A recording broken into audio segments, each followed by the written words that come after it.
From the Toronto Star, I'm Adrian Shung, and this matters.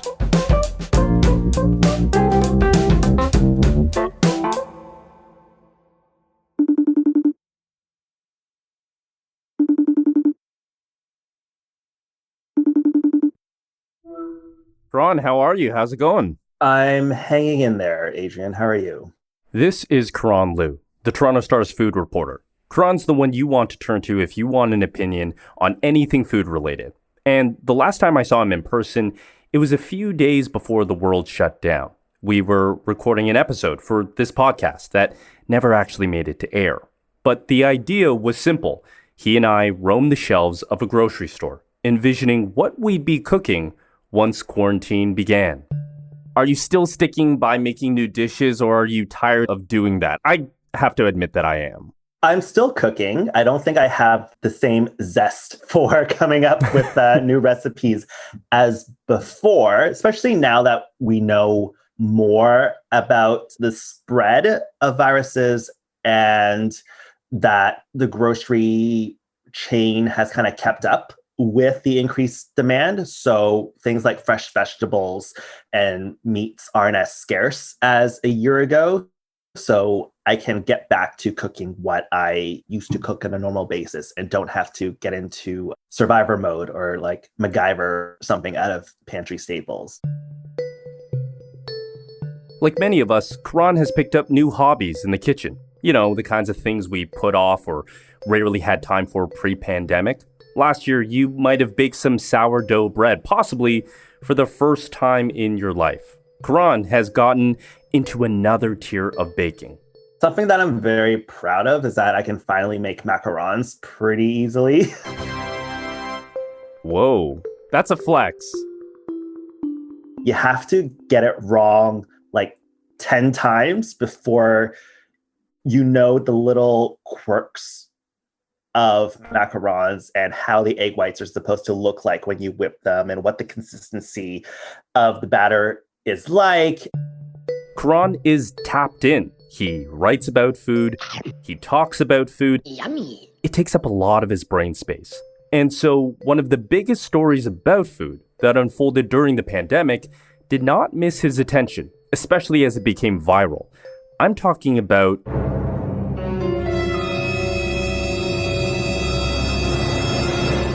Buttergate.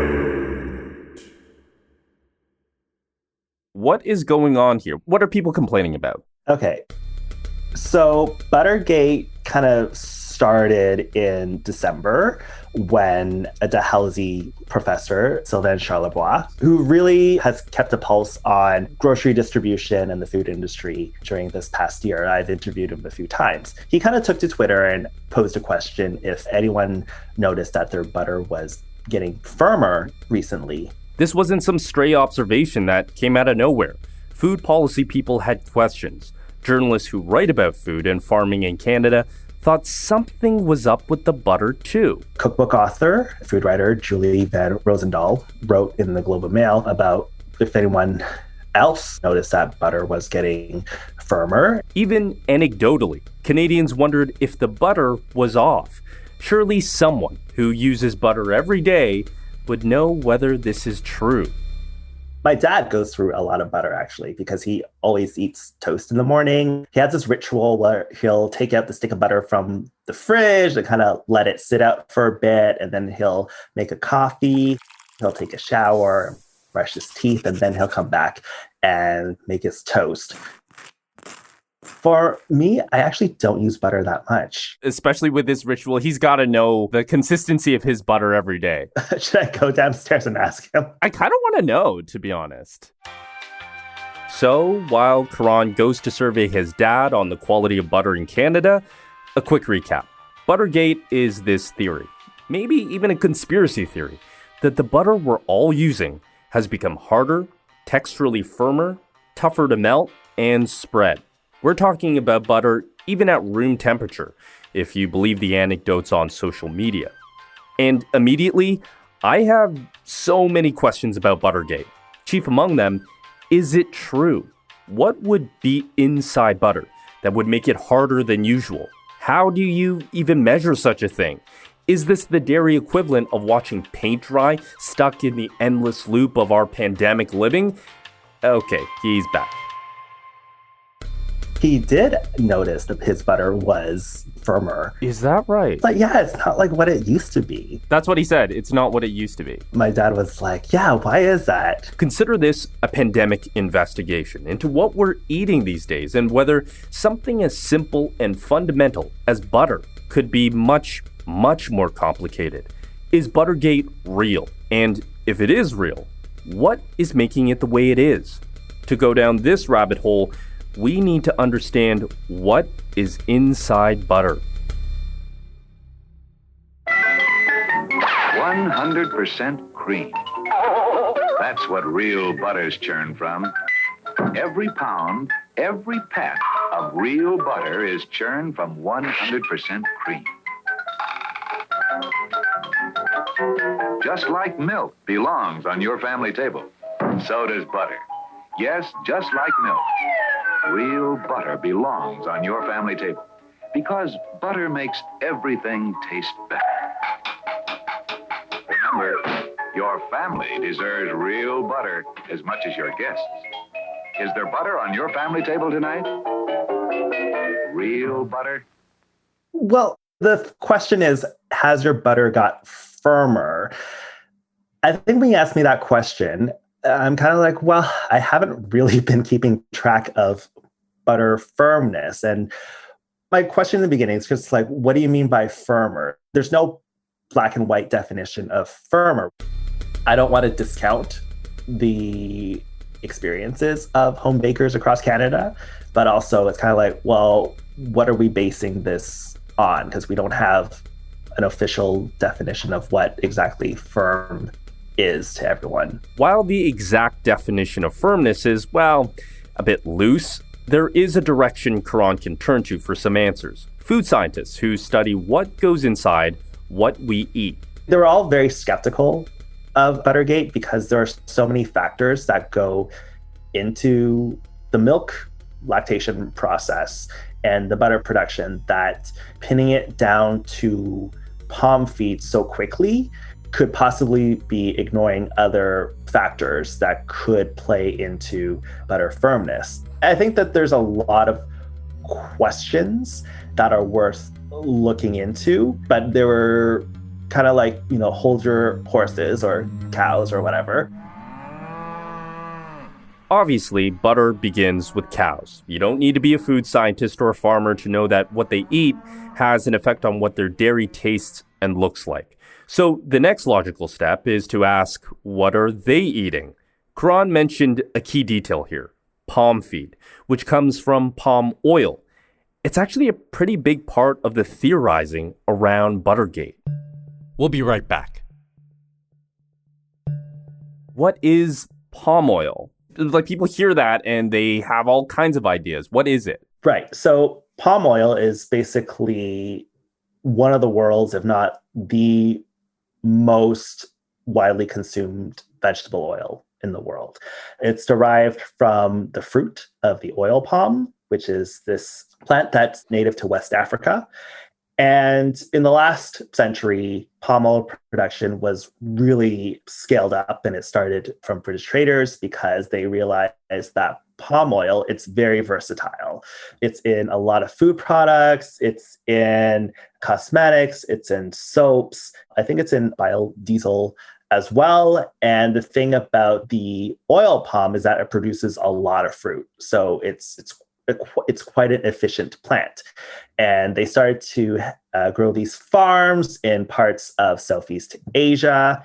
And then the problem arises because in order to have these farms, you have to clear cut a lot of forests and rainforests. And it's, displacing a lot of animals and affecting biodiversity. That being said, palm oil isn't being, dumped into our milk supply or added to the milk to make butter.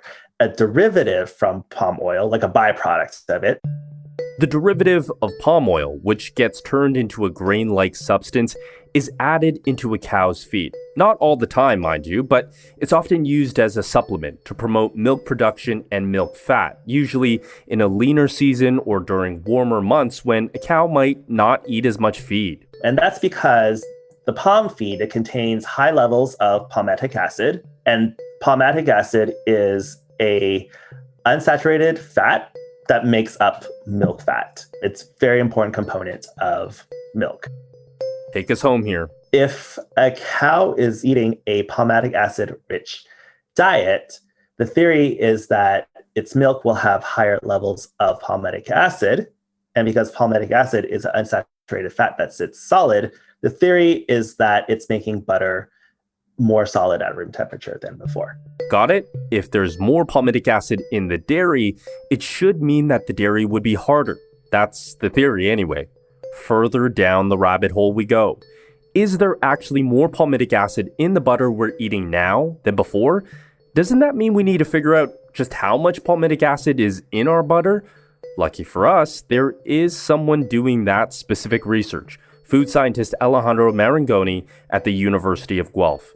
He's studying the palmitic acid levels across 17 brands of commercially available butter brands in Canada. A Health Canada report in 2015 said that palmitic acid makes up around 26% of butter's total fat content. Dr. Marangoni's research of the butter from this year, 2021, shows that it's now in the range between 28 to 36%. Aha! So there is more palmitic acid now. That 26 number is also kind of funny. When I was looking at it, I was kind of like, well, what brand is that butter from? Great question. Where is that butter from? Do we know if the dairy cows from that batch, were they being supplemented with palm feed, or were they mostly grass-fed? I think it's because we never looked into this, that there's so many variables and blanks that have yet to be filled. Well, if not scientists, then what about farmers? Dairy farmers would know whether they're all loading up their cows with palm feed, right? But it is interesting. But again, and then from a farmer's perspective, I spoke to Andrew Campbell, who's a farmer in Ontario, and he was saying that farmers don't use palm feed on a consistent basis. We only use it when the grass isn't good enough. And he said he hasn't used it for a few years because the grass that he was growing was really good for the past years. But that doesn't mean that other farmers haven't been using it. So it's really hard to keep track because we don't know which farmers, unless they are, their dairy cows are like certified grass fed. Like it's really hard to track from one stick of butter whether those cows that provided that milk were fed the supplement or not. Okay, there's one last part of the theory that might lend some credence to Buttergate. There's an idea that there's more demand for dairy and butter during the pandemic. Thus, dairy farmers have to speed up production and are adding more palm feed to the cow's feed. Does that hold any water? I spoke to a farmer, and he said that his production was pretty much the same from 2019 to 2020 because the milk that otherwise would have gone to, cafes and restaurants, the demand for that plummeted in 2020 because they were all shut down. So the milk just went into butter production for, the retail sector.